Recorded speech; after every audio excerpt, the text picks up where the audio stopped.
좀 제대로 해. 네.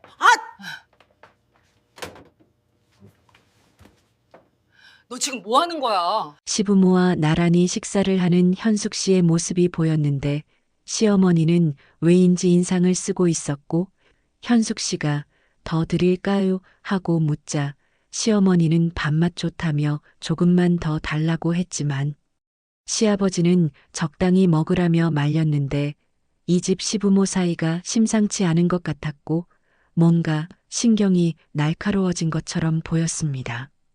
시아버지가 외출하려고 나가는데 뭔가 이상했고 시어머니를 살피는 눈빛이 심상치 않았으며 그런데 며느리 현숙 씨가 몰래 집 밖을 빠져나오는 것이 포착되었는데 그 뒤를 시아버지가 따라가고 있었고 대체 이 집에서 무슨 일이 벌어지고 있는 것인지 의문이 들었습니다.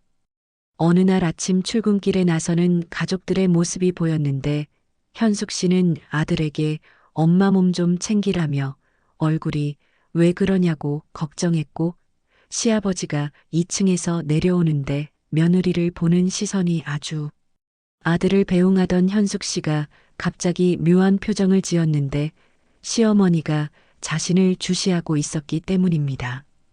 남편을 출근시키고 나자마자 냉장고 청소를 시작한 현숙 씨였는데 모든 것이 시어머니의 지시였고 살림의 여왕인 시어머니 눈에는 모든 것이 안 찰 듯했으며 뚜껑을 제대로 닫지 않은 것까지 지적하는 깔끔한 시어머니의 레이더망에 현숙 씨는 늘 긴장하고 있었습니다.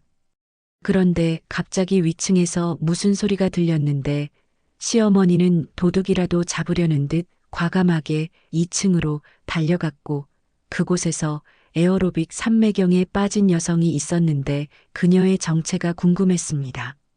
알고 보니 그녀는 시아버지의 정부였는데 시어머니가 형님이라고 부르고 있었고 왜 내가 이런 꼴을 다 봐야 하냐며 울분을 토하는 시어머니였지만 그 여자는 미안하다며 조금만 참아달라고 했는데 2층에 사는 이 여자는 왜 이렇게 당당한 것인지 이해할 수 없었습니다.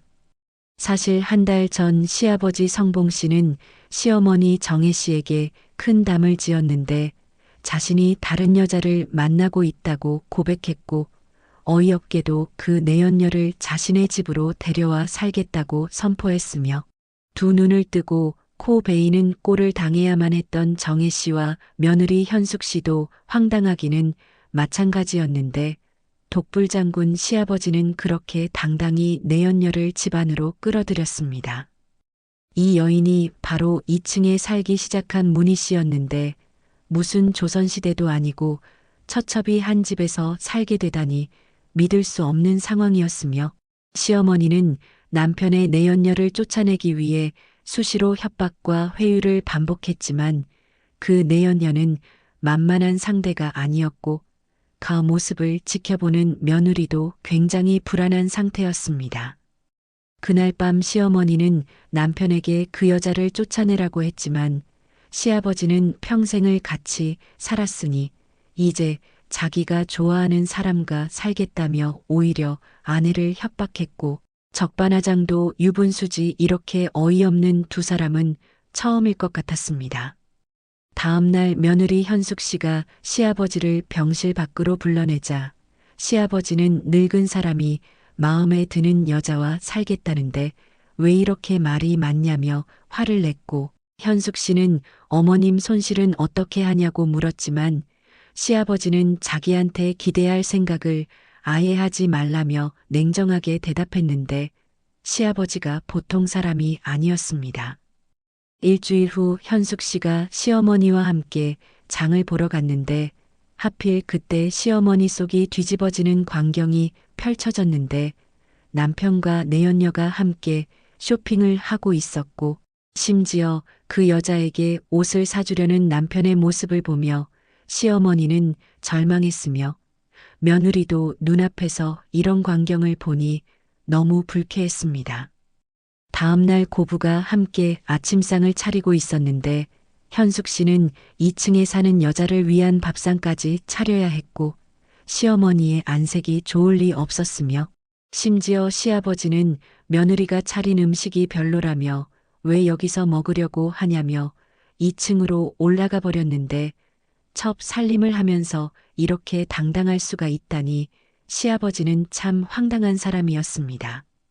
갑자기 시어머니가 시아버지의 국그릇을 빼앗더니 지금 이걸 참아 먹어야 되냐며 화를 냈고 그동안 쌓인 스트레스가 폭발하는 모양이었는데 식구들이 먹는 음식을 그대로 버리고 말았으며 시부모의 전쟁에서 가장 큰 피해자는 아무래도 며느리 현숙 씨인 것 같았습니다.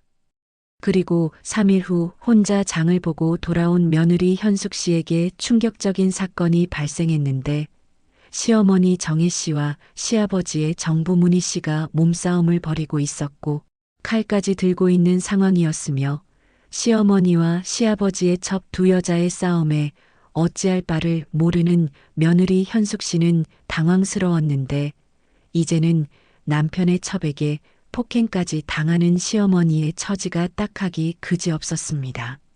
그리고 1년 후 합병증까지 생겨 위독한 상태가 된 정혜 씨는 결국 그렇게 한 많은 삶을 마감하고 말았는데 시어머니의 임종을 옆에서 지켜보던 며느리 현숙 씨는 더욱 슬픔이 커졌으며 두 집 살림하는 남편 때문에 그동안 마음고생이 얼마나 심했을지 생각하니 가슴이 아팠고 그 스트레스로 합병증까지 생겨 돌아가신 것이 너무 억울했습니다. 시어머니의 장례식이 치러지는데 시아버지의 첩인 문희 씨가 버젓이 나타났고 며느리 현숙 씨도 몹시 불쾌했으며 문희 씨는 잘 지내냐며 음식도 해봤다며 태연하게 말하는데 시아버지를 닮아 그 뻔뻔함이 보통이 아니었습니다. 그런데 현숙 씨에게 심상찮은 변화가 생겼는데 얌전하던 그녀가 왜 이렇게 달라진 것인지 궁금했고 현숙 씨는 지금 제정신이 아닌 듯 했으며 문희 씨에게 무슨 일이 생긴 것 같았습니다. 장례식장에서 충격적인 일이 벌어졌는데 며느리 현숙 씨가 시아버지의 첩을 정신없이 구타하고 있었고 남편이 급히 달려들어 아내를 말렸지만 무서울 정도로 흥분한 그녀는 멈추지 않았으며 이렇게라도 시어머니의 원한을 대신 갚아주고 싶었던 것 같았고 문희 씨는 정말 죽다 살아났습니다. 장례식장에 있던 사람들은 너무 놀랄 수밖에 없었는데 며느리가 시아버지와 재혼할지도 모르는 여자를 너무 심하게 구타했기 때문이었지만 주변 사람들은 죽은 시어머니의 복수를 한 며느리라며 그녀를 두둔하는 분위기가 지배적이었고 결국 그녀는 시아버지의 내연녀를 폭행하여 벌금형을 선고받았지만 아이러니하게도 효부라는 칭송을 얻게 되었습니다. 그리고 며칠 후 폭행 사건으로 조사를 받고 경찰서에서 나오는 두 사람이 있었는데 남편은 아내가 사람을 그렇게 때린 것에 깜짝 놀랐다며 힘이 어디서 나왔냐고 물었고 그런데 현숙 씨는 뭔가 이렇게 통쾌한 것인지 웃고 있었는데 남편은 그녀의 반응에 어리둥절했습니다. 박장대소하는 현숙 씨만의 사연은 무엇이었을까요? 그 이야기는 1년 전으로 거슬러 올라가는데 사실 당시부터 시어머니 정혜 씨는 내연녀보다 며느리 현숙 씨를 더 마음에 들어하지 않았습니다. 깍두기 길이까지 검사하며 며느리를 괴롭혔던 시어머니는 3cm라고 몇 번을 말했냐며 배운 게 없으면 눈썰미라도 있어야 한다고 구박했고 시어머니의 기준대로 딱 맞춰서 하려고 애썼지만 그래도 시어머니 말이라면 무조건 따라야 하는 착한 며느리였습니다. 그래도 까탈스러운 시어머니를 견딜 수 있었던 것은 남편 허균 씨가 있었기 때문이었는데 남편은 며느리에게 고맙다며 위로해 주었고 현숙 씨는 그런 남편 덕분에 버틸 수 있었습니다. 그런데 현숙 씨에게 아주 곤란한 일이 생겼는데 시아버지가 2층에 사는 여자를 위해 음식을 만들어 달라고 부탁했고 시어머니 몰래 매번 음식을 만들어 2층에 올려다 놓아야 했으며 시어머니가 잠든 시각에 몰래 해야 했는데 게다가 청소까지 해야 했고 시어머니를 모시는 것도 힘든데 첩까지 모시는 이중 생활이 시작된 것입니다. 그리고 두 사람의 몸싸움이 있던 어느 날 시어머니는 현숙 씨에게 내가 여기 들락거리면서 음식을 다 갖다 바치는 것을 내가 모를 줄 알았냐며 화를 냈고, 현숙 씨는 시아버지가 하도 부탁해서 어쩔 수 없이 그랬다고 변명했지만, 시어머니는 남편과 첫 편을 들었다며 며느리를 더욱 미워하게 되었습니다. 그리고 더 큰 문제가 발생했는데, 남편을 내연녀에게 빼앗긴 뒤로 시어머니는 점점 더 아들에게 집착하기 시작했고, 자주 아들 방을 들락거리면서 현숙 씨의 자리마저 빼앗으려 했으며, 시어머니는 자신의 외로움과 분노의 화살을 첩이 아니라 며느리 현숙 씨로 돌린 것입니다. 더 참을 수 없는 것은 남편 없이 독수 공방이 이어졌다는 것이었는데, 시어머니는 밤마다 자신의 아들을 불러들였고, 이제 시어머니를 향한 현숙 씨의 감정은 점점 증오로 바뀌어 갔으며, 그렇게 시어머니가 죽은 뒤에도 미움이 가슴 안에 남아 있었던 것입니다. 그런데 그날 문희 씨를 보고 깜짝 놀란 것은 그녀가 시어머니와 너무 흡사한 모습이었기 때문인데, 마치 죽은 시어머니가 살아서 돌아온 것 같은 착각마저 들었고, 자신을 괴롭히던 시어머니와 똑같은 행동을 하는 시아버지의 첩을 보는 순간 이성을 잃었던 것이며, 죽은 시어머니를 향한 미움과 이 불행의 시작인 문희 씨에 대한 원망이 섞여서 걷잡을 수 없는 분노가 터져 나왔던 것입니다.